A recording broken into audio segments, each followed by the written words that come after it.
Eleanor Longden is a psychologist who had a TED talk that I listened to that blew my mind, but that also helped me understand that I was on the right track.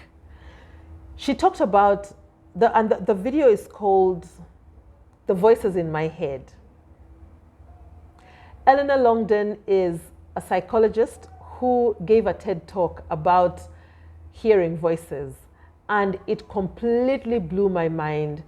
It proved to me that I was onto something so many years ago when I started this journey of understanding spirit interference in mental health or mental unwellness.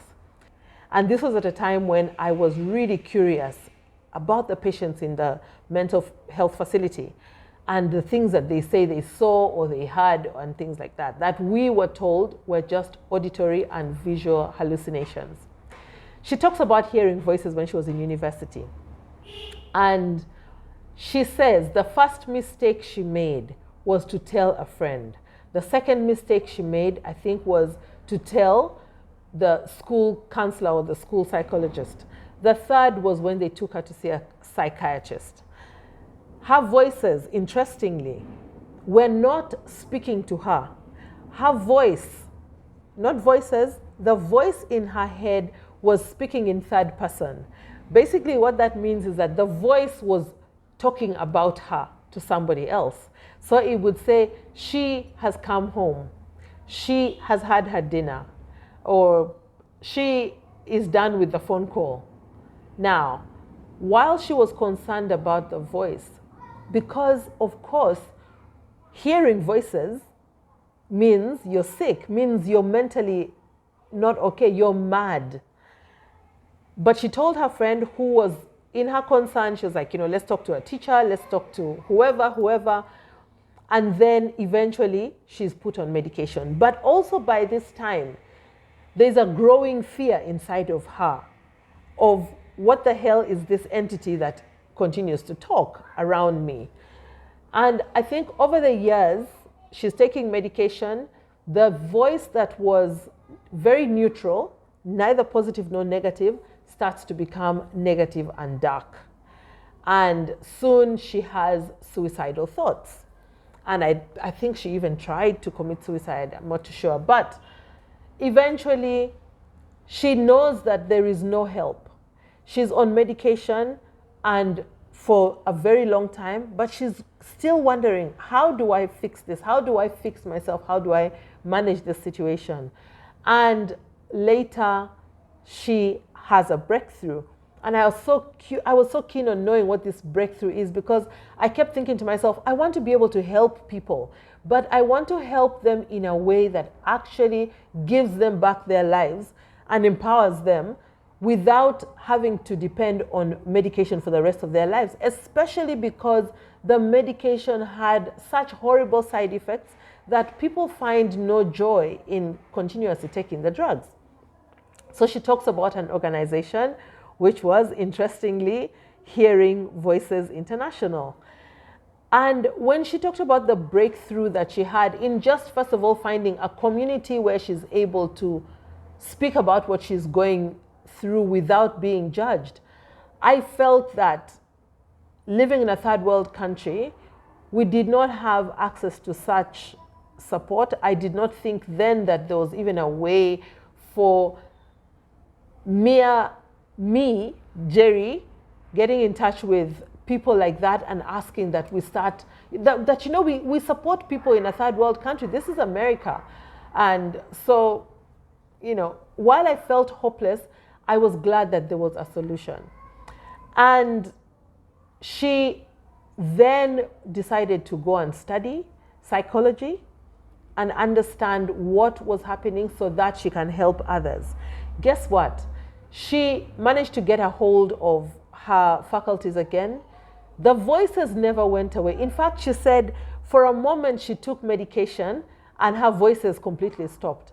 And she started missing her voice because she had become so accustomed to having it with her. It was like a companion. So she started missing the voice. And eventually the voice came back.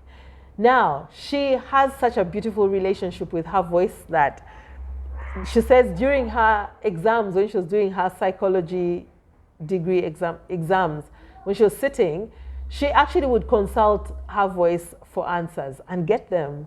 And she was like, it was so funny. She said she wondered if that would have been, if that can be quantified as cheating, because she's not asking anybody else, which was really beautiful. Now, while I thought I could not find the people from Hearing Voices International, or that we could not get that kind of help, the universe had totally different plans. Last year, 2023, I actually had a Zoom call with the director of Hearing Voices USA. Like, how special is this?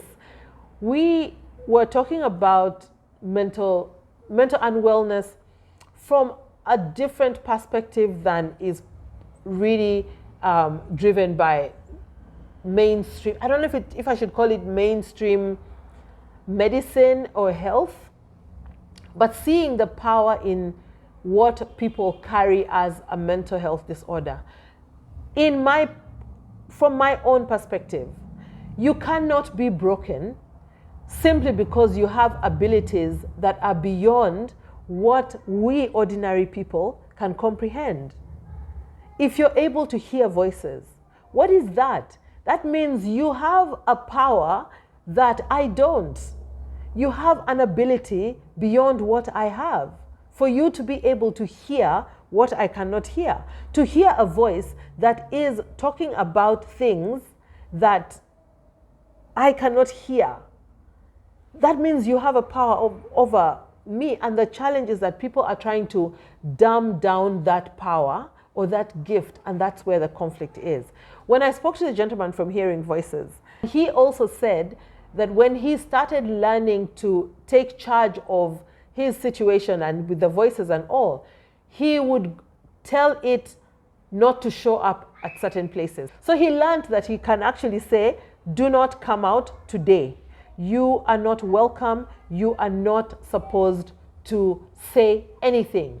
And they would not.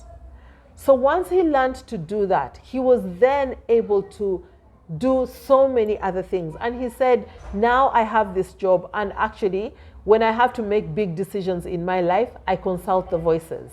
He has a wife now. He has a child. At the time, last year, his child was quite young. So I think by now she's probably like 2 or so. But he talked about his new life with so much pride and so much positivity, that now I have a family, something that he didn't think he could do. Now I have a job, and not just a job. He is the director of the organization. And in fact, we were speaking about how we can support people back here in Uganda. He was very enthusiastic. He said, Jerry, just tell me how you want me to support you. And we were on the call with another gentleman, Joe Bartholomew, fantastic gentleman, even though he suffered a massive mental breakdown. Shortly after, actually, we spoke with this gentleman from Hearing Voices.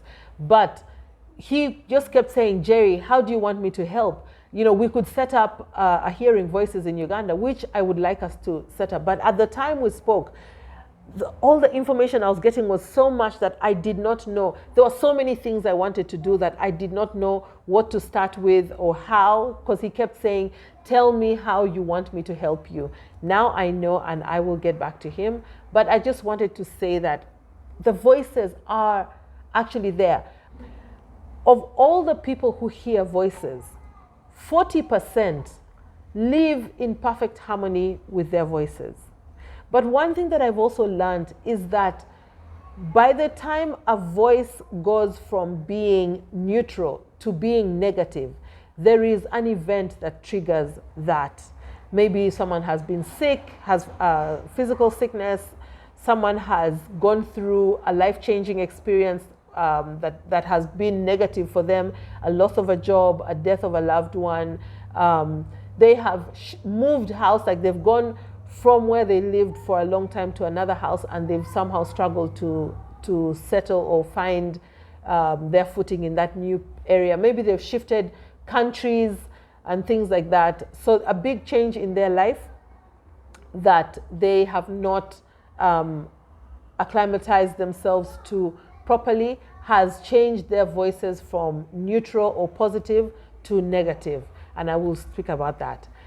If you haven't already, please subscribe to this channel, because we're going to talk about things that I have been holding in my heart for so long, and I have just only given myself permission to speak about, in the hope that it can help somebody else. So subscribe, comment, share with other people so that we can talk about this.